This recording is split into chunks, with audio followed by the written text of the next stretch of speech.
I thought she was pushy. Here's a question for you then.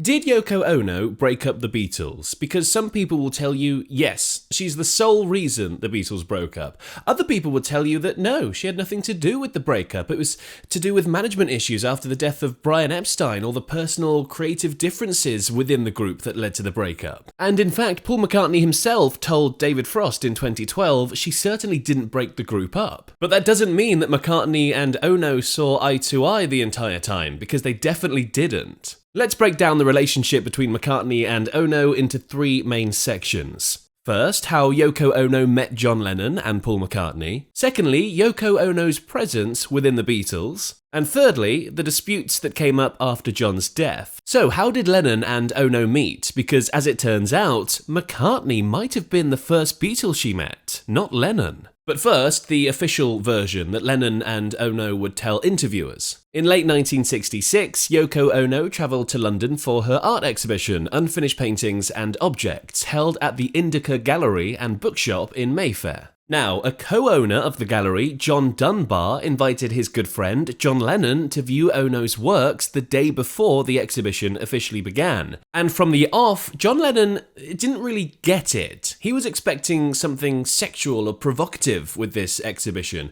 but instead all he got were these weird, strange conceptual pieces, like a single apple or a bunch of nails sticking out of a wooden board that are somehow apparently art. Come to think of it, I don't really get it either.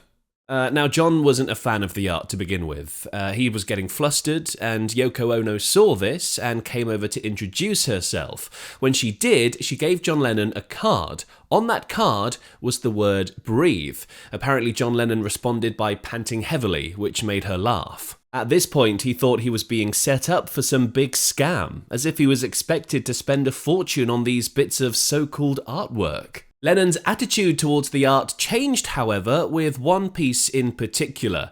It was a stepladder with a canvas attached to the ceiling above it. Attached to this canvas was a string with a magnifying glass. The idea was you had to climb up the stepladder, look through the magnifying glass at the canvas, where there was a teeny tiny word written on it. And that word was yes. That was it. And Lennon was fascinated by it. He told Rolling Stone in 1971, "It was positive. I felt relieved. It's a great relief when you get up the ladder and you look through the spyglass and it doesn't say no or something negative. It said yes." From there, Lennon and Ono continued to chat about the art, and Lennon slowly but surely started to understand the world of Yoko Ono, the world of avant-garde, which would of course have a massive influence on his career later on. It was at this point that Lennon always said the romance began. Now, one important thing about this story, Lennon always maintained that Yoko Ono had no idea who the Beatles were before they met, but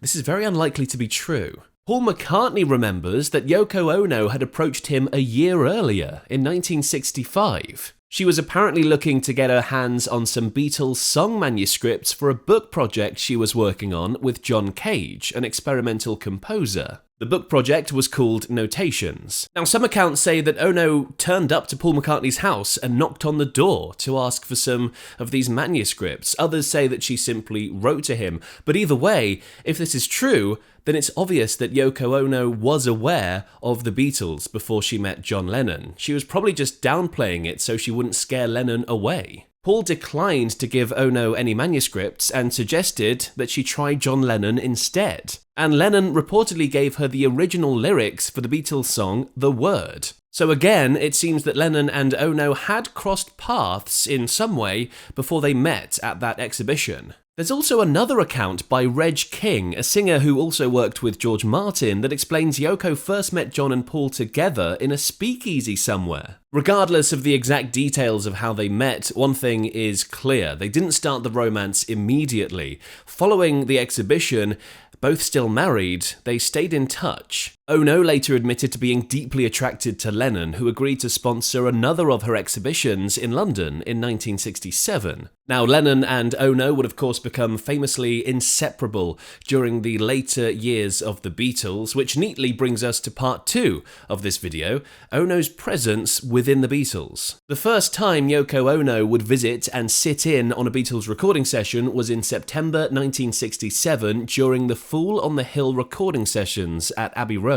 At this point, Lennon was very much still married to Cynthia. Fast forward to May of 1968, and Yoko Ono is visiting a Beatles recording session again, the sessions for their follow-up to Sgt. Pepper. However, things between Lennon and Ono were very different at this point. Just a couple of weeks before these Abbey Road recordings, John invited Ono to his house, while John's wife was in Greece on holiday. They spent the entire night improvising and making recordings, which would eventually become an experimental album named Unfinished Music No. 1, Two Virgins. Cynthia reportedly came home from Greece to find Yoko Ono in her house in her bathrobe, so things between Lennon and Cynthia ended pretty much there. The studio had always been a sanctuary for the Beatles, free from outside distractions. By bringing Ono into this space, Lennon was disrupting the group's established dynamic. It was very rare that women would be a part of the Beatles' recording process. We thought it was a guy thing.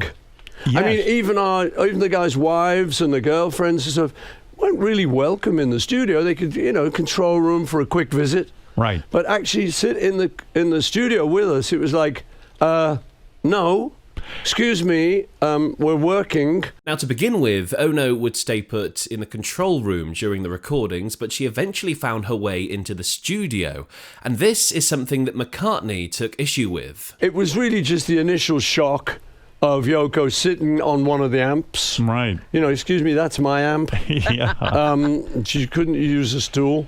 In his podcast, McCartney, A Life in Lyrics, which started in 2023, he said, John and Yoko had got together and that was bound to have an effect on the dynamics of the group. Things like Yoko being literally in the middle of the recording session was something you had to deal with. The idea was that if John wanted this to happen, then it should happen. There's no reason why not. Anything that disturbs us is disturbing. It was an interference in the workplace. We had a way we worked. The four of us worked with George Martin, and that was basically it. And we'd always done it like that. So not being very confrontational, I think we just bottled it up and just got on with it. So as you can see, this is where the tension between McCartney and Yoko Ono started bubbling away. Another thing to mention is that John's infatuation with Ono led him to not being present within the band that much. And according to the book The Lives of Lennon by Albert Goldman, Yoko encouraged John to form a heroin addiction, again leading to a profound absence from the band for a while. So even without Yoko being physically in the studio, she was still possibly having an effect on Lennon's relationship with the band. McCartney and Lennon had always been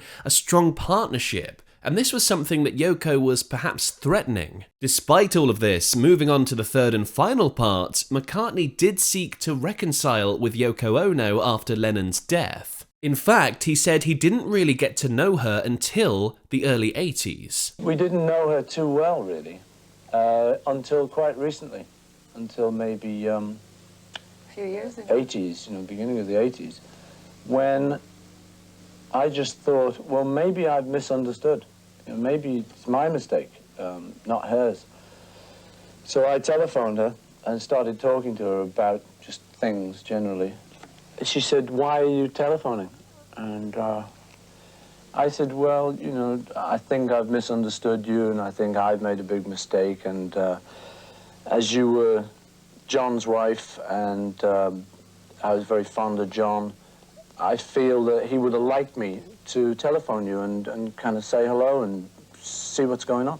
He also later argued that without Yoko Ono's avant-garde influence, songs like Imagine would never have existed. With the Beatles, we came full circle. And so when we broke up, it was the right time for us to break up. You were young guys. You needed to go off on your own. And he'd found, as you say, Yoko, his muse. And she was taking him in a completely new direction. Right. Sort of avant-garde, all stuff we'd liked, all stuff we'd admired in other people. But suddenly he had a ride on this bus.